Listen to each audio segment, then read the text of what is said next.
guys, so hindi sa akin tong FJ Cruiser Pero last time kasi may nag-message sa akin na naghahanap ng FJ Cruiser. So hindi ko na mahanap yung aming chat. So ito na lang, ipinost ko na lang.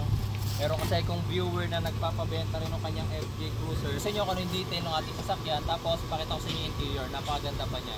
Ang nagbebenta nga pala nito guys is direct owner. Sa kanya nakapangalan yung mismong sasakyan. Ito guys, nung nakaraan may nagpapahanap sa akin ng FJ Cruiser. So hindi ko na mahanap yung chat namin. Tapos meron tayong viewer na nag-message, pinapabenta tong FJ Cruiser niya. Tara check muna natin. Actually in-inspect ko na siya kanina. Original yung kanyang paint. Makinis yung labas. Ang kapal ng kanyang gulong. Bridgestone Dweller. Off-road tires ata to. Tapos manufacturing date guys, bagong palit. March 3rd week ng 2023. So bago pa yung kanyang apat na gulong. So dito tayo guys. Ito guys, so para makita ninyo yung loob, ayan. Kung gaano siya kasariwa. Makikita nyo, upuan, yung kanyang dashboard, yung kanyang center console, pati manibela, pati yung cambio, manibela. Talagang nakapaka-pristine condition pa niya. Handbrakes, pati upuan. 4x4 guys, gasoline engine V6. Mileage niya ito. 31,000 pa lang yung tinatakbo. Ang nagbebenta, owner seller mismo. Ang mismong nagbebenta yung owner. Hindi siya buy and sell, hindi siya ahente, hindi rin siya car dealer. Owner seller. Ngayon in-scan ko na rin siya. Meron lang siya mga errors na lumabas. Startability malfunction, lost communication with brake system control. Pero history na lang, history.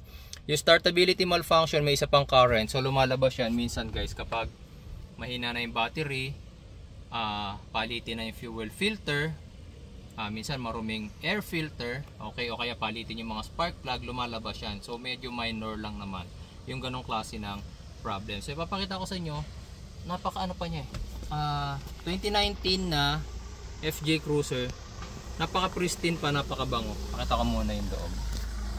Ayan. Meron kasi nag-message sa akin nung nakaraan, nagtatanong kung meron akong alam na FJ Cruiser. Eto, baka gusto ninyo. Ayan. Pwede nyo ring ipacheck daw sa kasa to kung ayaw nyo ipacheck kay Jeep Doctor. Yung mismong seller, pwedeng pumapayag siya na i-check nyo sa kasa yung sasakyan. Napakakinis. Ayan. Kanina ko pa siya iniikutan. Tignan nyo yung mismong upuan niya. Halos walang punit. Diba? Yung kanyang pang ilalim, makikita nyo, yung amoy pa lang dito sa loob, halata mong hindi na siya nabaha. Kasi parang amoy brand new pa siya. Pati yung kanyang mga sidings na ganito, yung kanyang pedal, makikita nyo guys, halos hindi pa napupudpud, halos bago pa nga yung mga pedal niya. Yan.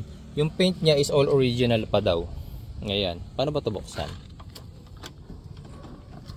Binubuksan to kanina hindi ko lang alam kung paano. Ayan, ganito pala. Sorry naman guys. Hindi ako marunong. Ngayon lang ako nakakita ng malapitan na FJ Cruiser. 5-seater lang pala to, no? 5-seater lang. Tapos, ayan. Ayan, kaya makikita nyo guys, hindi siya nabaha. Ultimo yung kanyang mga bolts and nuts, yung mga hinges, makikita niyo halos wala siyang kalawang. Okay? So, kahit hilahin nyo yung seatbelt, malinis. Ayan.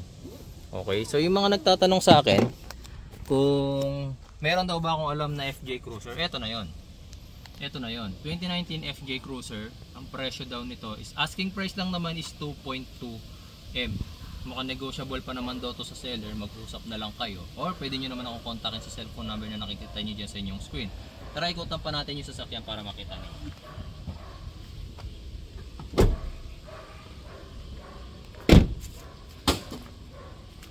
Dito mami. Ayan na. Diba? Ngayon ako makakapagbukas ng FJ Cruiser. V6 gasoline engine. Okay. Langis niya, tingnan natin. Pakalinis pa ng langis niya, halos hindi niyo makita na madumi. Okay. Tapos coolant, mainit ata mainit hindi natin mabuksan, mainit. Pero ayan, tingnan niyo kung gaano kaganda yung kulay ng coolant niya sa loob. Pink na pink, di ba? Tapos dito, oil filler cup. In-inspect ko na rin naman, pati oil filler cup niya, walang sign na naghahalo yung langis tsaka coolant. Tapos eto, Ayan. Inspecting, wala ako nakikitang leaks. Sa body, wala ring gas-gas.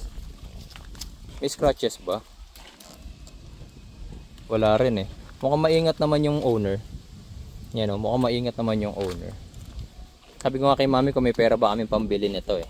Kaso wala eh. Wala kaming budget para rito. Yan. Yayamanin. Ayan. Naka ano pala to? Ano tawag dito?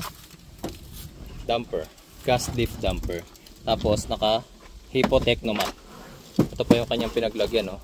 Technomat. Hippo. Kasama na yata yan. Siyempre, pag nabenta to, kasama na yan. Diba? Thursday ang coding. Ayan. Dito, kapal pa. Ayan. Okay. So, para makita nyo rin kung legit, kasa maintained, meron daw tong records. Kasa, Toyota mismo. Kung gusto nyo ipacheck sa Toyota, walang problema. Pakita mo muna, mami.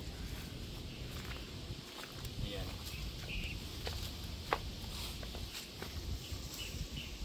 And guys, so sa mga maging interested dito sa FJ Cruiser, located lang to rito sa Novaliches, Quezon City. Medyo malapit sa amin, Tandang Sora, Quezon City lang naman ako eh. Kung gusto nyong i-view, pwede nyo akong kontakin sa cellphone number na nakikita nyo dyan sa inyong screen. Tapos, negotiable pa, 2.2M. 2019 Toyota FJ Cruiser 4x4.